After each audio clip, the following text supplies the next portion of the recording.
And then, bang, out of nowhere, there's a message from Voldemort. All of the Death Eaters apparate into the wedding, and there's just kind of like chaos. Kind of like, I think it feels as if the war really has begun now, and like nowhere's safe. They are coming.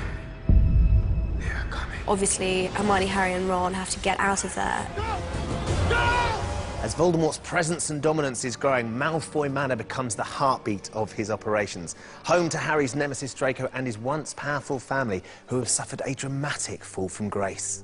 This is the first time we've seen Draco's family home. Its stunning Jacobean features were inspired by Hardwicke Hall in Derbyshire, which was once described as one of the most splendid houses in England.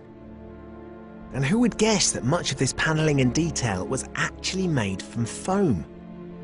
But all of this grandeur counts for nothing if you've fallen out of favour with the Dark Lord. What about you, Lucius? My lord?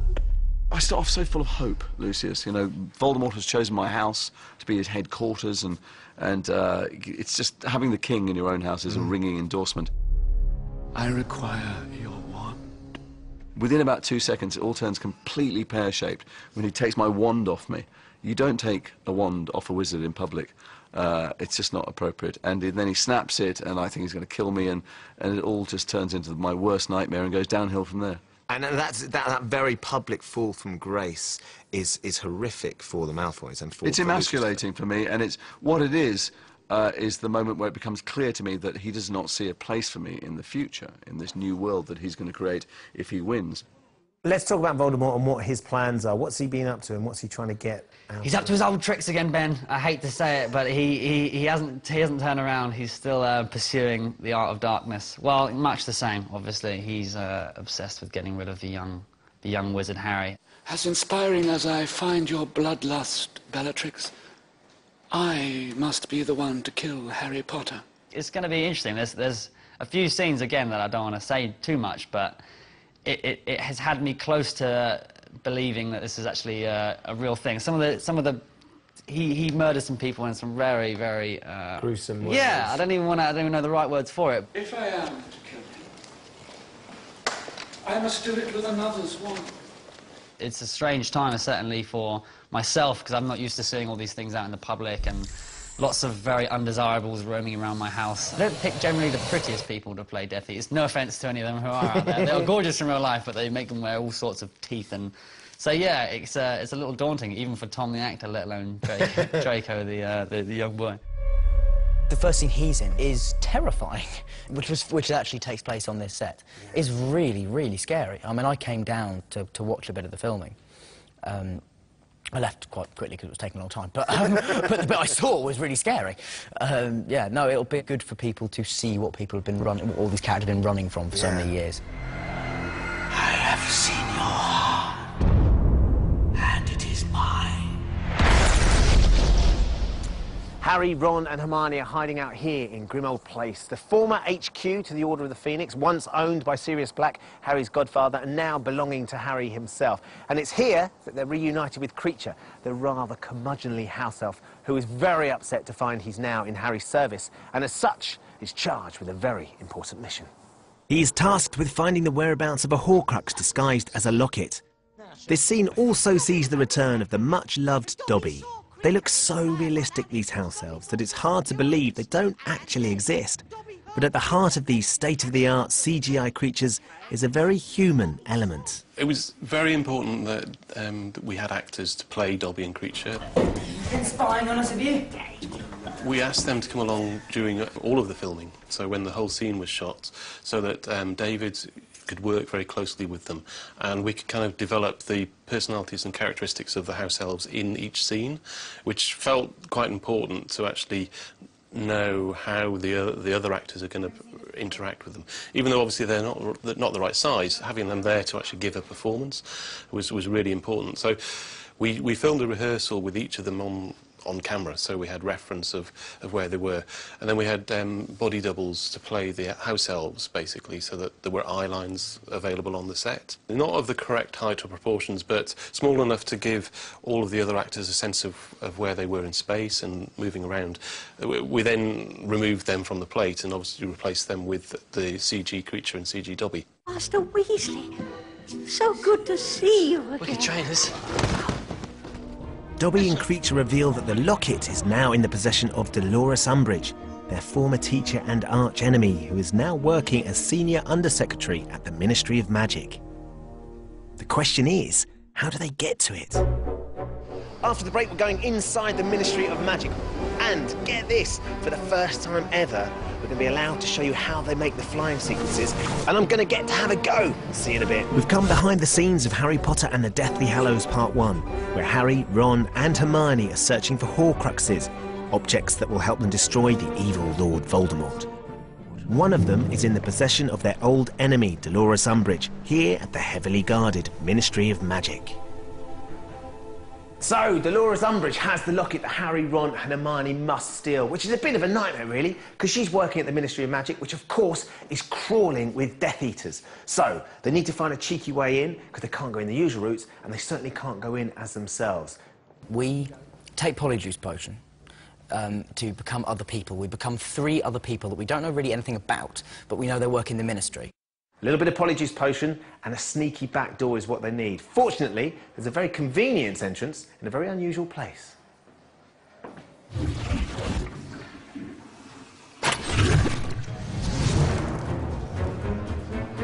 Do I flush?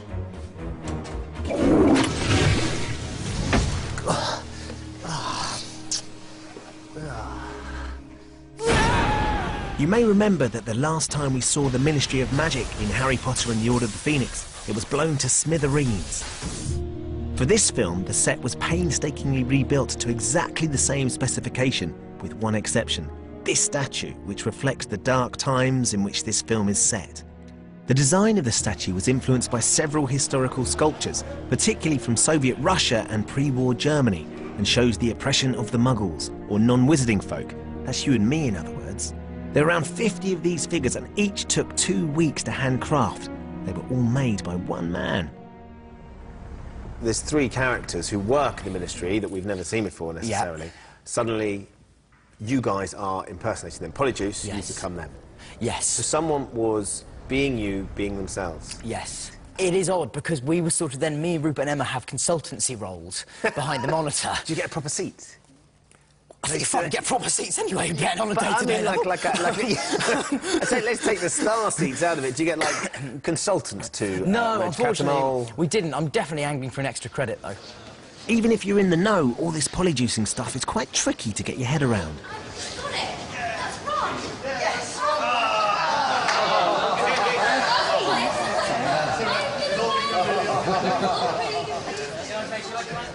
So let's take this really slowly.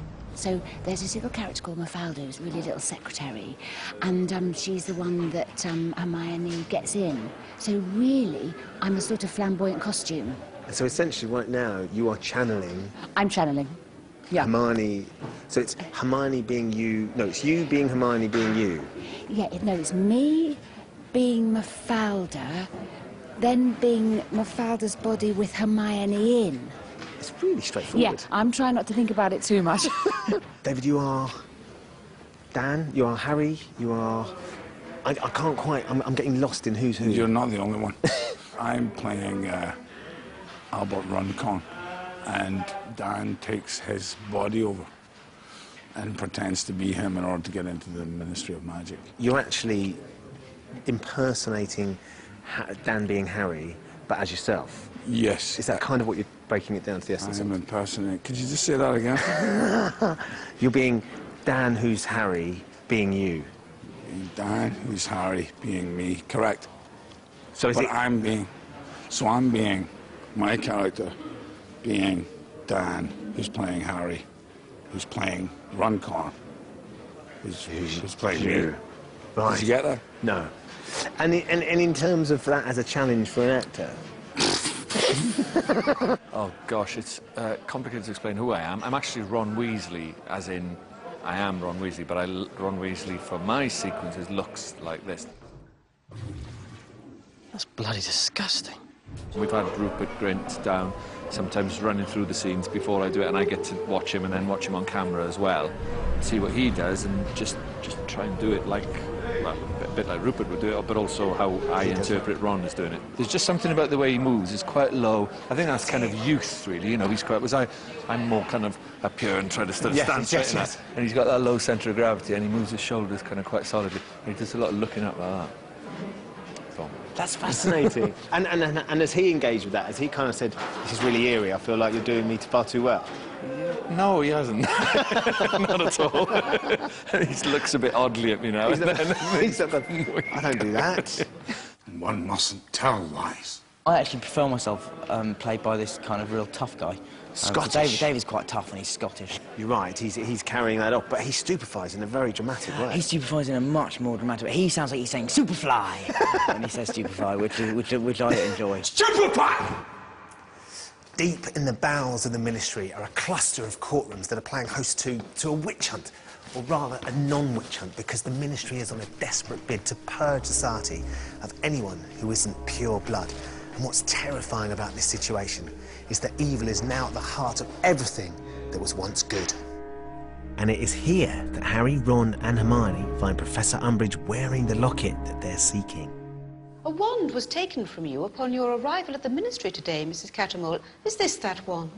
A very intense scene happening just there. Can you just explain what was going on? Yes, well, she's back on form, Dolores, in film 7, I think we're on, trying poor Mary Cattermole for not being a witch. So all those trials years ago for witches, trials. This is because you're not a witch. She's on trial. Is it loyalty to Voldemort that she has, or is it just authority and power that she loves? I think she loves power, authority, and purity. And these people are not pure, and she's still trying to weed out the impure. And that is sort of what Voldemort's all about as well, though, isn't it? So she is dark like that. Yes, she's dark. While these films are renowned for their spectacular sets, sometimes only the real thing will do. And Harry Potter does nothing by halves. You do have to watch the moment where we shut down Piccadilly Circus for the first time in 32 years. Extraordinary as it is to imagine, the Harry Potter team shipped into Piccadilly Circus 500 extras who played the passers-by, 35 cars, 15 black cabs, 1 limo, 5 buses, 1 police car and 2 rickshaws. They were joined by 500 crew, and they did this for 2 nights running. Unbelievable. They actually closed the whole kind of Piccadilly Circus. That must have been surreal. Yeah, I mean, there was no kind of real people. There was all kind of extras and that. They kind of filled it with people. Background action! Many, many years ago, I was a location manager. Someone had said to me, OK, we need to film in Piccadilly Circus. I would have said, OK, we better get someone else then, because I don't think I would have taken it on. It was a huge, huge undertaking. But they managed to get everyone on the side, all the shopkeepers on the side, the police on the side, the council on the side, and close the streets, and there we were. Not only did they close the streets, they also persuaded the local businesses to leave their lights on for the filming, to keep it looking as realistic as possible.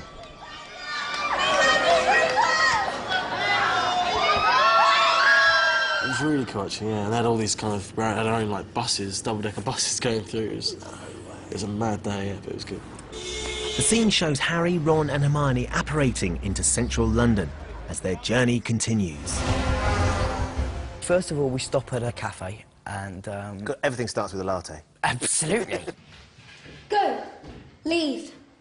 Actually, there's a thing in there for people like me, spotters of sort of insignificant trivia, but there's in the cafe scene, you'll have to probably work quite hard to find it, but there is, on the wall, there is an Equus poster. Is there really? Yeah, because I knew we were supposed to be filming, this part of the scene supposed to take place near Shaftesbury Avenue, and so I just sort of couldn't, like, resist. It's a really self-indulgent joke, but I just thought, it would just be really funny if I don't know really why. As I know, Dan, often the best parts of any film are the hardest parts to see, like my part in the last film. 24 frames of magic. Yeah. But the people that know find it. The people that look for it find it. Yeah. Yeah.